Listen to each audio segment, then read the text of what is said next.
Hello everyone, पिछली video में हमने नंबर सिस्टम को फिनिश कर दिया है। नंबर सिस्टम में से 3 क्वेश्चन आपके आ जाएंगे। यहाँ पर आप नया टॉपिक स्टार्ट कर रहे हैं मेंसुरेशन। इसमें से भी 2-3 क्वेश्चन आपके आते ही आते हैं। बिल्कुल सरल टॉपिक है, 100% आपकी समझ में आ जाएगा। आप अच्छी तरीके से इसे पढ़ते रहिए। फार्मूला बेस है, केवल फार्मूला पर आधारित ये क्वेश्चन आएंगे। इसमें 2-3 फार्मूले यूज हो सकते हैं, वो एक अलग बात है। तो पहले हम इसमें चर्चा करते हैं, त्रिभुज की बात कर लेते हैं।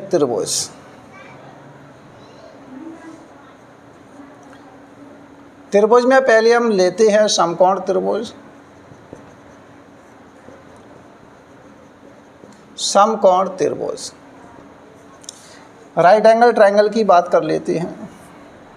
देखो, कोई भी है, जैसे इसमें आप अध्ययन करेंगे क्षेत्रमिति के अंतर्गत क्षेत्रफल, विभिन्न आकृतियों का ज्ञात करना, घन, घनाभ, बेलन, शंकु, इस तरीके से आप उनका क्षेत्रफल निकालें। जैसे कौन आता है तो कौन में भी राइट एंगल ट्रायंगल की आवश्यकता पड़ती है, तो उसकी प्रॉपर्टी आप पर आनी चाहिए।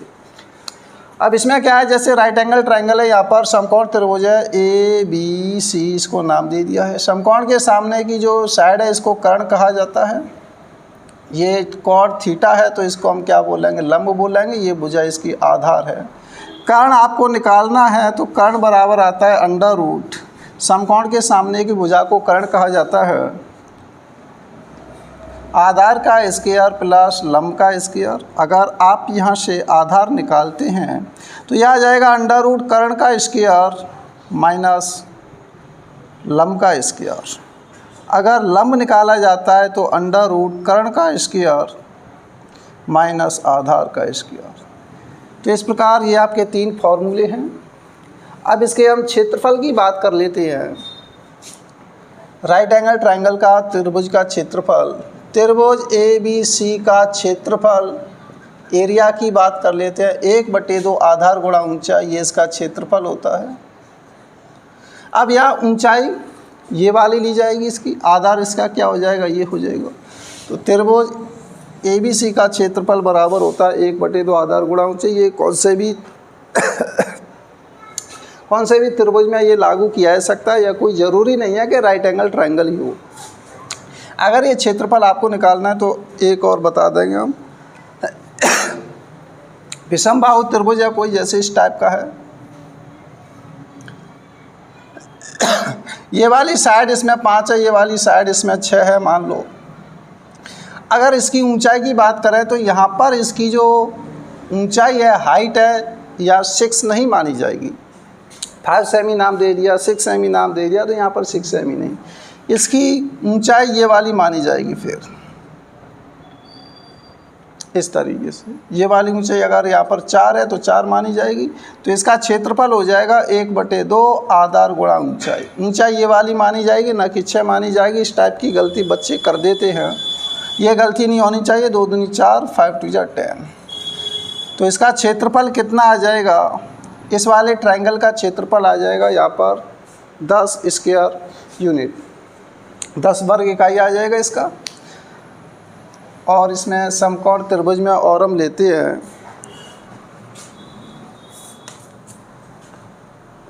समकोण त्रिभुज में, तो खैर यही है। इसके बाद हम लेते हैं समबाहु त्रिभुज ले लेते हैं।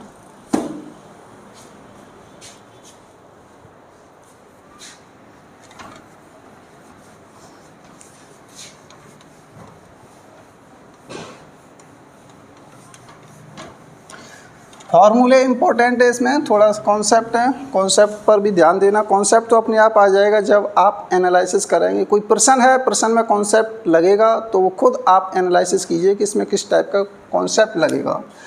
दूसरी बात करते हैं हम यहाँ पर समबाहु त्रिभुज की।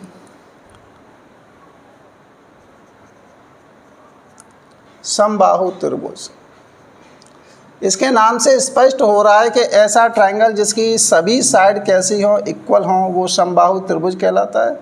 समबाहु त्रिभुज का प्रत्येक एंगल 60 डिग्री का होता है, प्रत्येक कोण 60 डिग्री का। माना इसकी साइड A है, तो यहाँ पर ये समबाहु त्रिभुज है। इसका क्षेत्रफल की बात करें, समबाहु त्रिभुज का क्षेत्रफल अंडर रूट 3/4 भुजा स्क्वायर होता है। अगर यहाँ से हमने इस पर परपेंडिकुलर डाल दिया है तो इसकी हाइट निकालें, इसे नाम दे दो। ये जो साइड है कितनी है, ए है, ये भी कितनी है, ए है, इसको हमने एम नाम दिया है। अब हम इसमें इम्पोर्टेंट बात करते हैं कि कभी कभी पूछ लेता है कि समबाहु त्रिभुज की ऊंचाई क्या होगी। हाइट की बात करते हैं तो हाइट किस तरीके से निकाले जाएंगे। सी से ए बी पर हमने ये परपेंडिकुलर डाला है तो ये मिड पॉइंट पर जाकर के इंटरसेक्ट करता है। इससे लंब डाला है, शीर्ष लंब, तो इसको समद्विभाजित विभाजित करेगा ए बी को, तो ये मिड पॉइंट हो गया। तो ये वाली डिस्टेंस कहलाएगी इसकी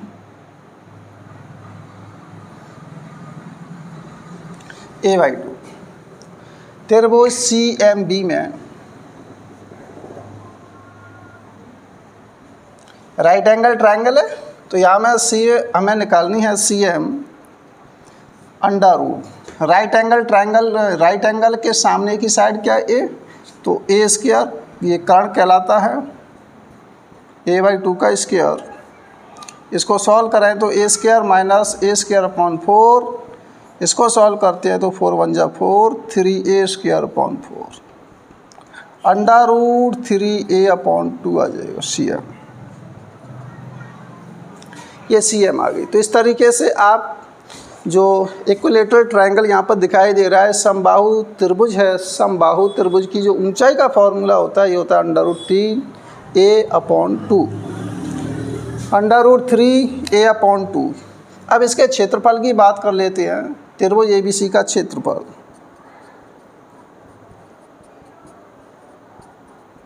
1/2 आधार, ये ऊंचाई है, ध्यान रखना ऊंचाई। ये फॉर्मूला याद रख ले तो कोई बात नहीं, और नहीं भी याद रहे तब भी कोई बात नहीं है, क्योंकि आप इसमें पाइथागोरस प्रमेय के माध्यम से आप इसकी ऊंचाई निकाल सकते हैं। त्रिभुज ABC का क्षेत्रफल 1/2 आधार गुणा ऊंचाई। आधार क्या है यहाँ पर, ए, ऊंचाई क्या है √3a/2। इसका मल्टीप्लाई करेंगे तो यह आ जाएगा √3a²/4। ये इसका आंसर आ जाएगा, त्रिभुज ABC का क्षेत्रफल आ जाएगा। इसकी परिमाप की बात और कर लेते हैं। परिमाप क्या होगा इसका, परिमाप को परिमिति भी कहा जाता है। तो यहाँ पर तीनों साइड का जो सम होगा, योगफल होगा, वही क्या कहलाएगा, परिमाप। तीनों साइड का योगफल, ये आ गया 3a, तो इसे हम बोलते हैं 3 × भुजा, a + a + a। तो यहाँ पर ये 3 फार्मूले हैं, 3 फार्मूले आपको लर्न होना चाहिए। समबाहु त्रिभुज का क्षेत्रफल √3/4 का होल स्क्वायर, ऊंचाई है √3a/2 होती है। यहाँ पर परिमाप क्या आ जाता है, 3a होता है, तीनों भुजाओं का योगफल होता है। ठीक है, इसके बाद अब हम चर्चा करते हैं। नोट कीजिए आप, हाँ, ये आपको दिखाई दे रहा है कि इसका प्रत्येक जो एंगल है वो कितना है, 60 डिग्री का होता है। समद्विबाहु त्रिभुज और लीजिए आप, समद्विबाहु, इसमें यह कॉन्सेप्ट आपको जरूर ध्यान रखना है। फार्मूला याद भले ही ना हो, लेकिन कॉन्सेप्ट आप पर आना चाहिए। मेन फार्मूला होता है त्रिभुज के क्षेत्रफल का 1/2 आधार गुणा ऊंचाई, ये सब में लागू होगा। उसी फार्मूले के माध्यम से हमने ये फार्मूला निकाल दिया है। तो फार्मूला क्या निकाला जा सकता है जब आपके कॉन्सेप्ट क्लियर होंगे। समद्विबाहु त्रिभुज,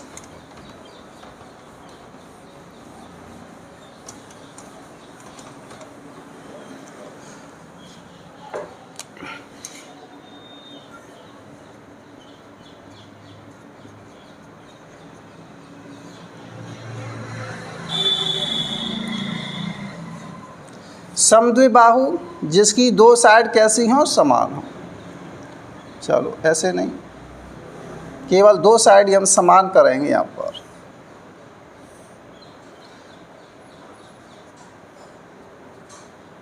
2 साइड यहाँ पर इक्वल है, this side and this side. ये हमने इस पर परपेंडिकुलर डाल दिया है इसका एरिया निकालने के लिए। ये इसकी साइड ए है, ये इस बी साइड क्या कहलाएगी, ये वाली साइड इसकी क्या कहलाएगी, फिर बी साइड कहलाएगी। तो यहाँ पर ये दोनों कोण क्या कहलाते हैं, इसके आधार कोण होते हैं। या दोनों कॉर्ड ये इक्वल होती है, बिकॉज यहाँ पर ये दोनों साइड कैसी हैं, इक्वल है, इसलिए आधार कॉर्ड समान होती है। समद्विबाहु त्रिभुज में सम दो भुजाएं, समान दो भुजाओं वाला त्रिभुज है, ठीक है। अब इसके क्षेत्रफल की बात करें, इसका क्षेत्रफल वही फॉर्मूला लगा 1/2 आधार गुणा ऊंचाई। त्रिभुज ABC का क्षेत्रफल 1/2 आधार B, ऊंचाई AM। अब AM निकालनी है, हमें AM निकाल सकते हैं। शीर्ष से A से BC पर हमने लंब डाला है, तो इसे क्या करेगा, बाइसेक्ट करेगा। तो यहाँ से यहाँ तक की डिस्टेंस हो जाएगी B/2, B/2 हो जाएगी। 1/2 B, AM डिस्टेंस निकालनी है तो अंडर रूट कर्ण का स्क्वायर A² माइनस B/2 का स्क्वायर, बस ये फॉर्मूला निकल आया। कोई ज़्यादा समस्या थोड़ी है, न्यूमेरिकल वैल्यू होती तो बहुत जल्दी सॉल्व हो जाता है। B/2 under root A² minus B²/4।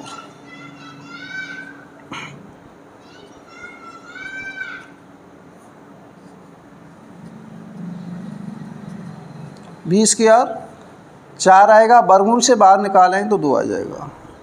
1/4 into B into under root 4A² minus B², ये इसका फॉर्मूला आएगा।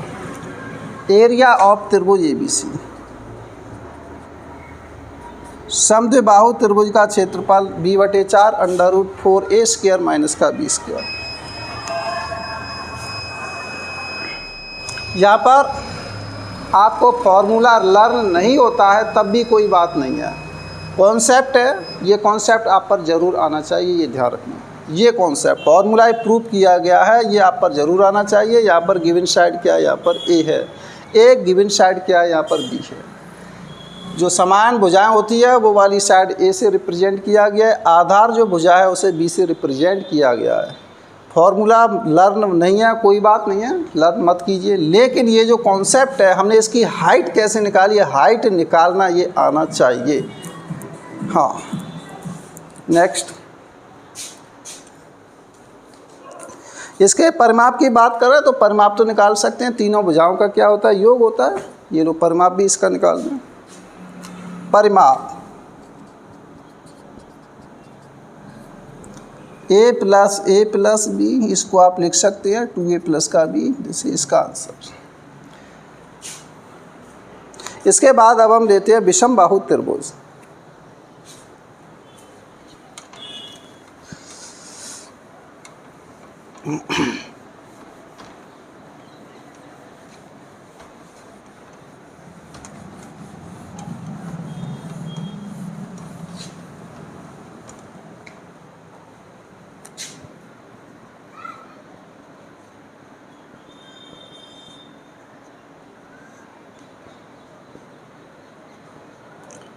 विषम बाहु त्रिभुज, यह कोई विषम बाहु त्रिभुज है। इसको हमने A नाम दिया, इसको B नाम दिया, इसको C नाम दिया है। A के सामने की भुजा को स्मॉल A, B के सामने भुजा को स्मॉल B, C के सामने की भुजा को स्मॉल C नाम दिया है। तो इस त्रिभुज ABC का क्षेत्रफल आ जाएगा। चलो पहले हम क्या निकाल देते हैं, परिमाप निकाल देते हैं। परिमाप क्या होता है, तीनों भुजाओं का योग। अर्ध परिमाप निकालें तो अर्ध परिमाप इसका आधा हो जाएगा। इस अर्ध परिमाप को हम S से रिप्रेजेंट करते हैं। S = होता है A+B+C/2, इसको हमने S से डिनोट किया है, अर्ध परिमाप कहते हैं। इस त्रिभुज का जो क्षेत्रफल होता है उसे और देखो, त्रिभुज ABC का क्षेत्रफल हीरोन के सूत्र के माध्यम से इसको निकालते हैं, root S × S - A, S - B, S - C। यहाँ पर S मैंने इस तरीके से बनाया जिससे आपको 5 नज़र नहीं आए, नहीं तो आप S को क्या समझाएं कि ये तो 5 लिखा गया है। S को ऐसे कर देंगे तो आपको नज़र नहीं आएगा कि ये 5 नहीं है। यहाँ S इक्वल टू होता है A plus B plus C upon 2।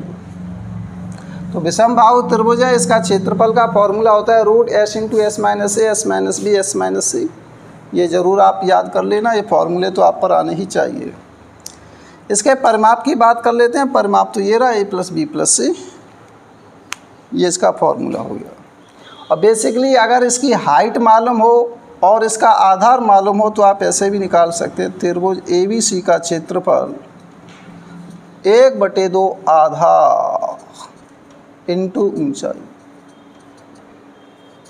अगर प्रश्न में वो ऊंचाई देता है तो आप इस वाले फॉर्मूले का यूज करेंगे, ये वाली ऊंचाई दे दे। तो इस प्रकार ये आपके फॉर्मूले थे, फॉर्मूले फिनिश हो गए ट्रायंगल वाले। इसके बाद अब हम ले लेते हैं इसमें चतुर्भुज की बात कर लेते हैं। अब हम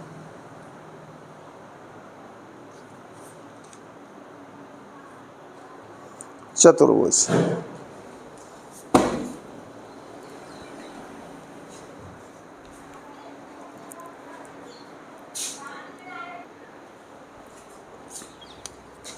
चतुर्भुज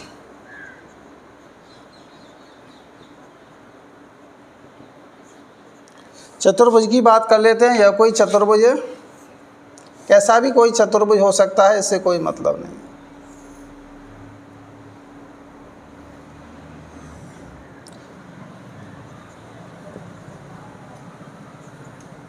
यहाँ से इस शीर्ष से चतुर्भुज पर हमने लंब डाल दिया, यहाँ से हमने इस पर लंब डाल दिया, ये इसका लंब हो गया। इसका लंब क्या है, ये D1 नाम दे दिया, इसका लंब दे दिया D2। ये M है, ये N है, या कुछ चतुर्भुज है ABCD। इसके क्षेत्रफल की बात करते हैं। चतुर्भुज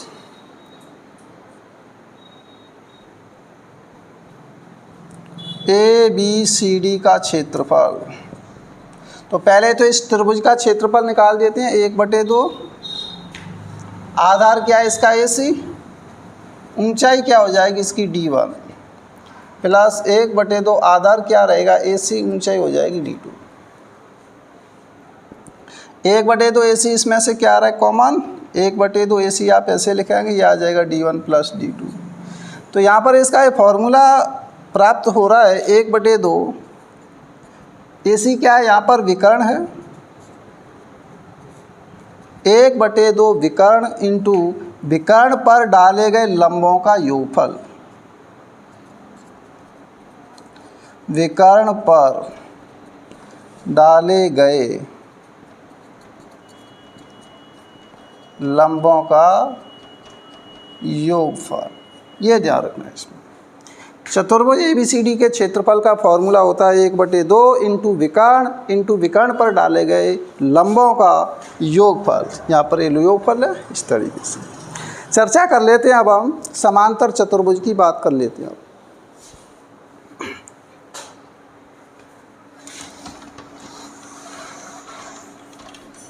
चतुर्भुज किसे कहते हैं, चार भुजाओं से बंद आकृति को हम क्या बोलते हैं, चतुर्भुज। चार भुजाएं, ये ध्यान रखना, इसमें डेफिनेशन हो सकती है। इसमें छोटी छोटी डेफिनेशन है, उन्हें लिखाने की आवश्यकता नहीं है क्योंकि आती तो है नहीं डेफिनेशन। समझने वाली बात है। चतुर्भुज किसे कहते हैं, चार भुजाओं से बंद आकृति को चतुर्भुज कहा जाता है।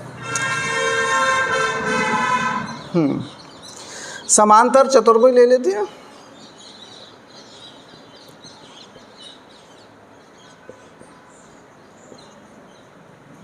समांतर चतुर्भुज ऐसा चतुर्भुज जिसमें आमने सामने की भुजाएं क्या होती है, पैरेलल होती हैं, समांतर होती हैं, आमने सामने की साइड। इसकी जो प्रॉपर्टीज है वो चीज़ आनी चाहिए। देखो प्रॉपर्टीज क्या है, यहाँ पर ये आपको दिखाई दे रहे हैं, इसके ये डायगोनल हैं, विकर्ण हैं। विकर्ण एक दूसरे को मिड पॉइंट पर क्या करते हैं, प्रतिच्छेद करते हैं। इंपॉर्टेंट बात बताएं आपको, ये प्रॉपर्टीज है, वेरी वेरी मोस्ट इंपॉर्टेंट है। इनके आधार पर क्वेश्चन पुटअप होता है। फर्स्ट ग्रेड एग्जाम में एक क्वेश्चन आया हुआ है, आपको बता दें, वो घन में बनाया गया है, घन में, क्यूब में। क्यूब की जो प्रत्येक साइड होती है वो कैसी होती है, एक वर्गाकार होती है। वर्ग भी चतुर्भुज के अंतर्गत आ जाएगा। वर्ग में क्या प्रॉपर्टीज़ फॉलो होती हैं वो हम यहाँ पर आपको बता दें, फिर उसे अप्लाई करेंगे क्यूब के अंतर्गत। हाँ, तो यहाँ पर मिड पॉइंट है, यहाँ पर आप लिखोगे AO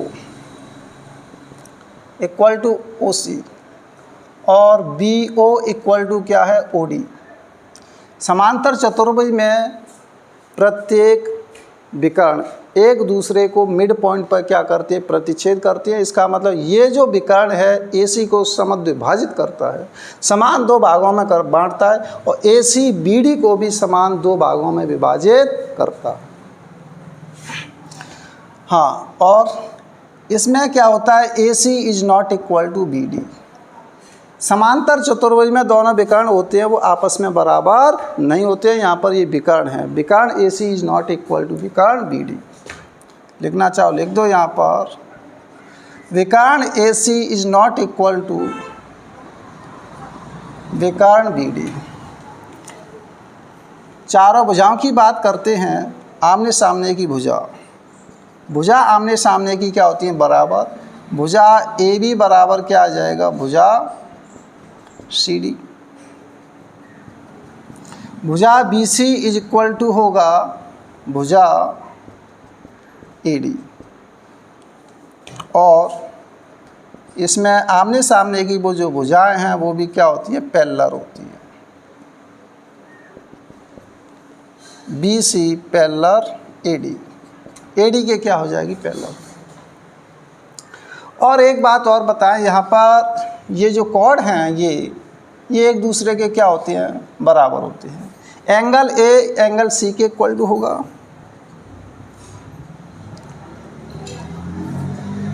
angle D equal to होगा एंगल B। ये वाला एंगल है, ये इस वाले के एंगल होगा, इक्वल होते हैं ये एंगल। तो ये कुछ क्या प्रॉपर्टीज़ हैं, प्रॉपर्टी के बारे में आपको हमने जानकारी प्रदान कर दी। क्षेत्रफल की बात और कर लेते हैं। समांतर चतुर्भुज का क्षेत्रफल, पैरेललोग्राम का क्षेत्रफल, चलो हिंदी में लिख देता हूँ।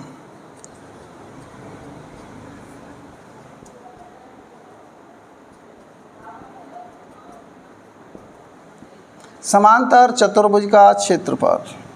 हाँ, एक बात और बतानी थी, यहाँ पर आपको ऐसा लगे कि यहाँ पर ये जो एंगल है ये एंगल 90 डिग्री नहीं होगा। यहाँ पर ये जो एंगल है वो 90 डिग्री का नहीं होता, ये भी ध्यान रखना आपने। समांतर चतुर्भुज का क्षेत्रफल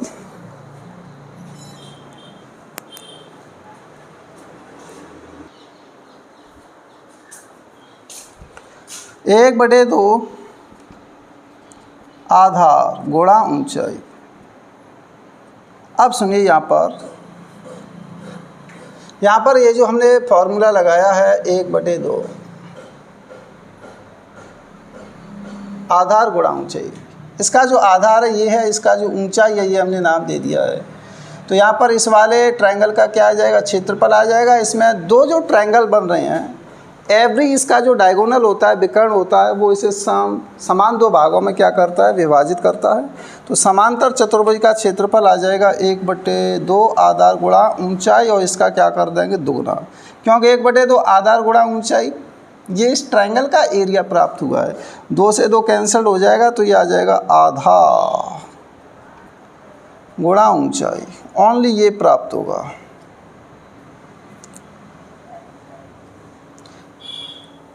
समांतर चतुर्भुज का क्षेत्रफल।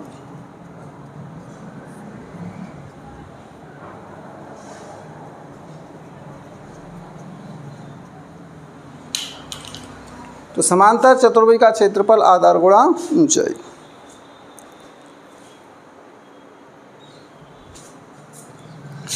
अब देखते हैं समचतुर्भुज।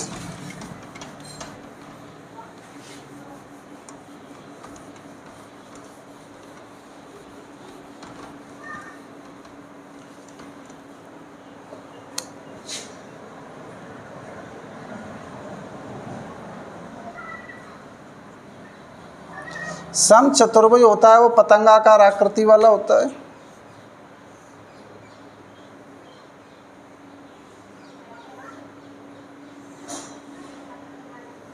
ये इसके हमने डायगोनल खींच दिए। समचतुर्भुज में जो आमने सामने की जो साइड होती है वो कैसी होती हैं, बराबर होती हैं। A B equal to B C equal to C D equal to D. चारों साइड क्या होती है बराबर, समचतुर्भुज। सभी भुजाएं कैसी होती है, समान होती हैं इसकी, चारों साइड इक्वल होती हैं। और इसके जो डायगोनल होती है मिड पॉइंट पर लंब समद्विभाजक होती है। इसके जो विकर्ण होते हैं परस्पर एक दूसरे को समान दो भागों में बांटते हैं और परपेंडिकुलर लंबवत भी होते हैं। दोनों यहाँ पर जो डायगोनल हैं परस्पर लंब समद्विभाजक होते हैं। AC लंब BD, ये ध्यान रखना। AO इक्वल टू OC, इसे O नाम दे दें तो AO equal to OC। BO equal to क्या आ जाएगा, OD, ये भी ध्यान रखना इसमें। और विकर्ण हैं, विकर्ण बराबर नहीं होती इसमें। AC is not equal to BD। समचतुर्भुज हो गया। इसके एरिया की बात और कर लेते हैं। क्षेत्रफल,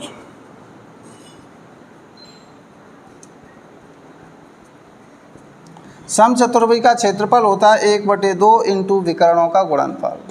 1/2 आधार यहाँ पर AO ले लें, ऊंचाई क्या ले लें, OD। अब ये जो त्रिभुज का क्षेत्रफल आया, इस वाले ट्रायंगल का क्षेत्रफल 1/2 आधार गुणा ऊंचाई, तो इसका कितना कर दें, 4 गुणा कर देंगे। 2 से काट दो 2 बार। अब यहाँ पर है AO इंटू OD, यह जाएगा। तो AO है तो इसे AC की टर्म में क्या लिखा जा सकता है, AO का मतलब हो जाएगा AC/2, OD का मतलब हो जाएगा BD/2। 2 से 2 कैंसल्ड, 1/2 AC इंटू BD। इसका मतलब 1/2 इंटू विकर्णों का गुणनफल।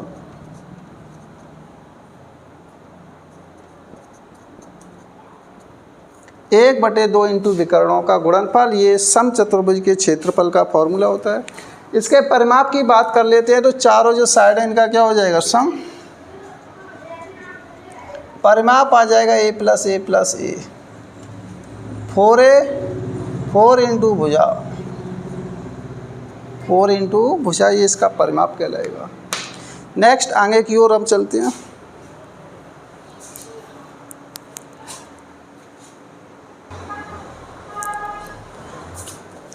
हाँ, अब हम वर्ग की बात कर लेते हैं। वर्ग, इसमें ये वर्ग है। वर्ग की चारों भुजाएं कैसी होती हैं, समान होती हैं। देखो इनका भी यूज होता है, ऐसी बात नहीं है कि वर्ग का यूज नहीं हो, कि वर्ग के आधार पर सवाल कैसे भी बन सकता है, आपको बताएंगे। वर्ग की चारों भुजाएं कैसे यहाँ पर समान होती हैं और इसके जो डायगोनल होते हैं विकर्ण वो भी कैसे होते हैं, बराबर होते हैं, परस्पर लंबवत भी होती हैं। ABCDO। तो यहाँ पर विकर्ण AC इक्वल टू क्या हो जाएगा, BD। विकर्ण बराबर होते हैं and AC perpendicular to BD, परस्पर लंब समद्विभाजक होते हैं। AB equal to BC equal to CD equal to DA।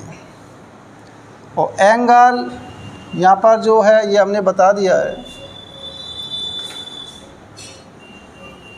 चारों भुजाएं कैसी होती हैं इसमें, समान। समचतुर्भुज में भी चारों भुजाएं कैसी होती हैं, समान होती हैं, लेकिन समचतुर्भुज में डायगोनल बराबर नहीं थे।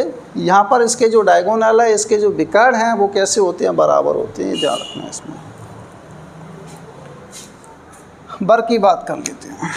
ये भी एंगल होता है, इसमें क्या होता है, 90 डिग्री का एंगल होता है, लेकिन जो समचतुर्भुज था, समचतुर्भुज में ये वाला एंगल होता है वो 90 डिग्री का नहीं हो सकता। ये 90 डिग्री का नहीं होगा, इसमें 90 डिग्री का हो जाएगा तो वो क्या कहलाएगा, स्क्वायर कहलाएगा, वर्ग कहलाएगा। वर्ग का क्षेत्रफल की बात कर लेते हैं। वर्ग का क्षेत्रफल होता है भुजा स्क्वायर, भुजा इंटू भुजा बराबर भुजा स्क्वायर।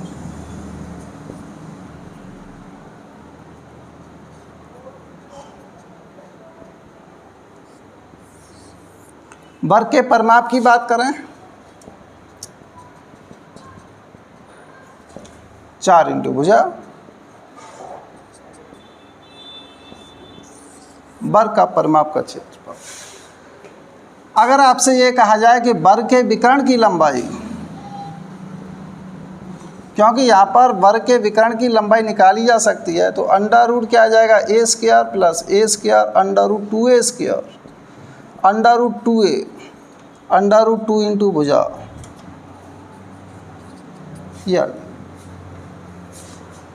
इसमें एक क्वेश्चन अगर आपसे कहा जाए कि एक वर्ग है एक स्क्वायर है जिसकी भुजा एक सम अभाज्य संख्या है, सम अभाज्य संख्या, तो उस वर्ग के विकर्ण की लंबाई क्या होगी, इसे आप करके देखना क्या आ जाएगा।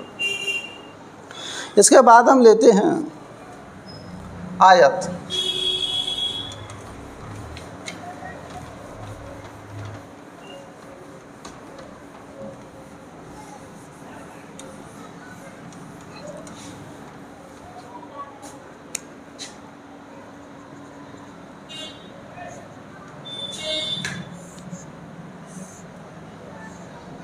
ये ए मान लो, इसको लंबाई कहते हैं और इसको क्या बोलते हैं, चौड़ाई बोलते हैं इसको।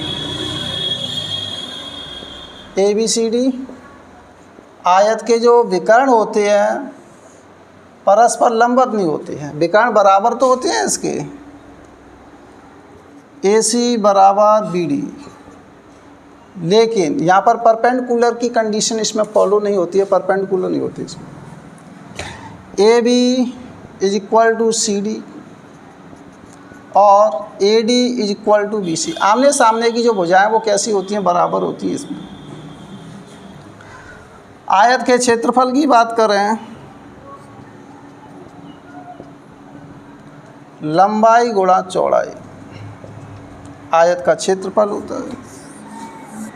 आयत के परिमाप की बात करें,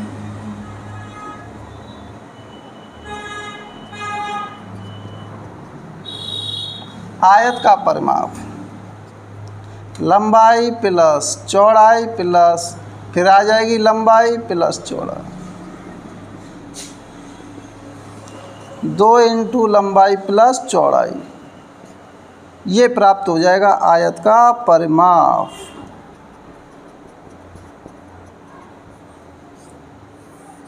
दो इंटू लंबाई प्लस चौड़ाई आयत भी हो गया। इसके बाद एक रह गया आपका समलंब चतुर्भुज।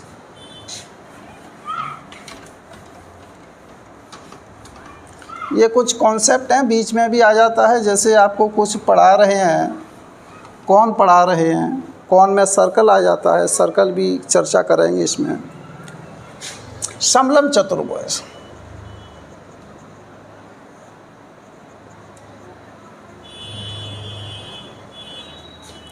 समलंब चतुर्भुज कैसा होता है, आमने सामने की दो भुजाएं कैसी होती हैं, समांतर होती, ये समलंब चतुर्भुज होता है। समलंब चतुर्भुज का क्षेत्रफल की बात करते हैं,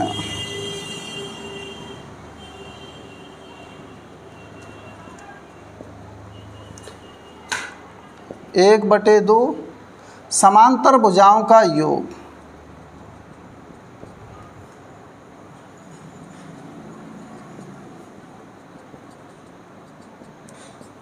इंटू उनके बीच की दूरी, बीच की दूरी, समांतर भुजाओं का योग इंटू उनके बीच की दूरी। ये वाली जो डिस्टेंस होगी, ये वाली ये डिस्टेंस होगी, दोनों समांतर भुजाएं हैं, उनके बीच की डिस्टेंस होगी। परिमाप तो वही हो जाएगा, चारों भुजाओं का सम होता है, योगफल होता है, वो उसका क्या कहलाता है, परिमाप कहलाता है। इनके आधार पर आप जो क्वेश्चन है लक्ष्य की बुक में से निकालिए या कोई और आपके पास गाइड है, उस गाइड में से इनके प्रश्नों को सॉल्व करने की कोशिश कीजिए। नेक्स्ट आगे की ओर चलते हैं।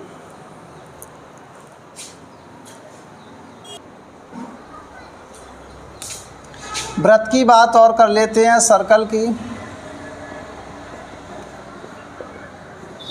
वृत्त समतल में स्थित उस बिंदु का बिंदुपथ सर्कल कहलाता है जिसकी एक निश्चित बिंदु से डिस्टेंस सदैव समान रहती है। यहाँ पर एक निश्चित बिंदु O है, इसकी डिस्टेंस सदैव C रहती है। P पॉइंट है, इस प्रकार गमन करता है कि जिसकी एक स्थिर पॉइंट C, चलो C से नाम दे सकते हैं, कांस्टेंट इसलिए। तो ये वाली डिस्टेंस क्या कहलाती है, आर कहलाती है। तो ये वृत्त है, वृत्त का डायरेक्ट मैं फॉर्मूला लिखा देता हूँ। क्षेत्रफल होता है पाई आर स्क्वायर।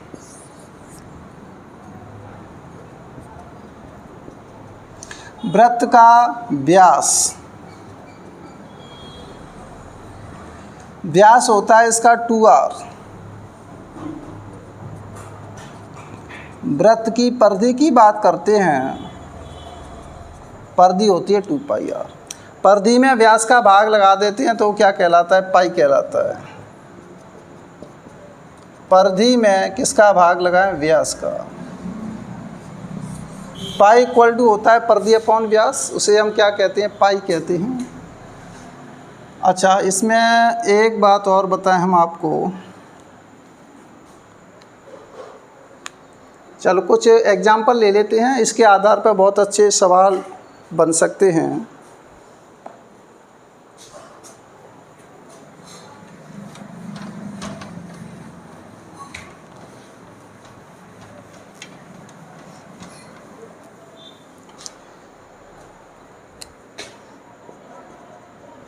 निम्नलिखित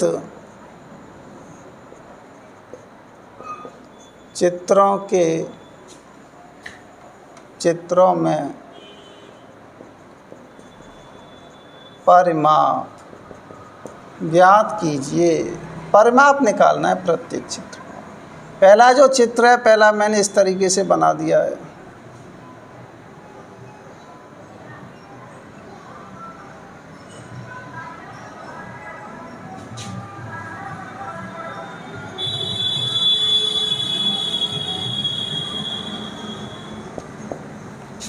दूसरा चित्र है, इस तरीके से हमने बना दिया है।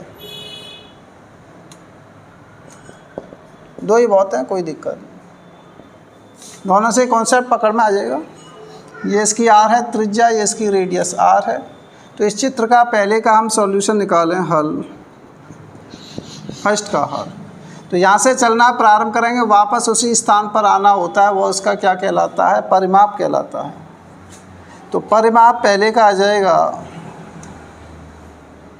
यहाँ से चलना प्रारंभ करो, ये भी क्या है, इसकी रेडियस आर है। यहाँ से यहाँ तक क्या हो जाएगा, अर्ध परिमाप। अर्ध परिमाप क्या होता है, टोटल 2 पाई आर होता है, तो यह आ जाएगा पाई आर। और यहाँ से यहाँ तक का जो परिमाप है पाई आर का भी क्या हो जाएगा, हाफ। यहाँ से लेकर यहाँ तक का आ गया, प्लस हमें उसी पॉइंट पर आना होता है, तो प्लस का क्या आ जाएगा, आर। आर और आर क्या हो जाएगा, 2r 3 पाई आर अपॉन 2, यह आ जाएगा। इसकी बात कर लेते हैं। यहाँ से चलना प्रारंभ करेंगे तो वापस उसी स्थान पर आपको आना है, तब टोटल डिस्टेंस तय होगी, टोटल दूरी तय होती है, उसी को हम क्या बोलते हैं, परिमाप कहते हैं। सेकंड आकृति के परिमाप की बात करें, परिमाप इक्वल टू आर प्लस, ये कितनी डिस्टेंस हो जाएगी, यहाँ पर ये कितनी होती है, पाई आर, तो पाई आर अपॉन 2। ये कितनी हो जाएगी, R, 2r plus pi R upon 2, ये इसका आंसर आ जाएगा। इस तरीके से आप इन आकृतियों के क्या निकाल सकते हैं, परिमाप। दो संकेंद्रीय वृत्तों के क्षेत्रफल की बात और कर लेते हैं।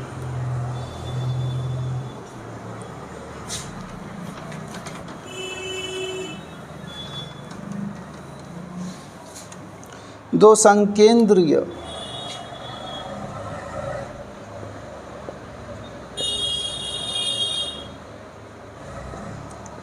वृत्तों से परिबद्ध क्षेत्र का क्षेत्रफल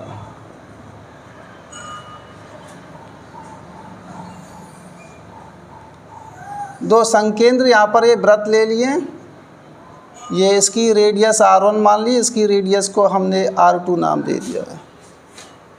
कैसे भी r2 बड़ी हो सकती है, r1 छोटी हो सकती है, ऐसे भी हो सकता है। ये वाला क्षेत्रफल हमें निकालना है, दो वृत्तों से घिरा क्षेत्रफल। संकेंद्री इसलिए कहा गया है कि इन सभी का जो केंद्र है वो क्या है, एक ही केंद्र, संकेंद्री वृत्तों से परिबद्ध क्षेत्र का क्षेत्रफल। तो इसका क्षेत्रफल निकालना है तो बड़े वृत्त के क्षेत्रफल में से छोटे को निकाल के फेंक दें तो ये वाला क्षेत्रफल आपको प्राप्त हो जाएगा। तो यहाँ पर लिखोगे छायांकित भाग का क्षेत्रफल बराबर बड़े वृत्त का क्षेत्रफल माइनस छोटे वृत्त का क्षेत्रफल। बड़े वृत्त का क्षेत्रफल पाई r1 स्क्वायर माइनस के पाई r2 स्क्वायर, पाई r1 square minus r2 square. इसको ऐसे भी लिख सकते हैं पाई r1 minus r2 into r1 plus r2, ऐसे भी ऑप्शन में आ जाए तो ऐसे भी आप कर सकते हैं। तो छायांकित भाग का क्षेत्रफल आपका ये प्राप्त हो जाएगा। तो इसका सेंस ये ध्यान रखना, बड़े वृत्त का क्षेत्रफल माइनस छोटे वृत्त का क्षेत्रफल।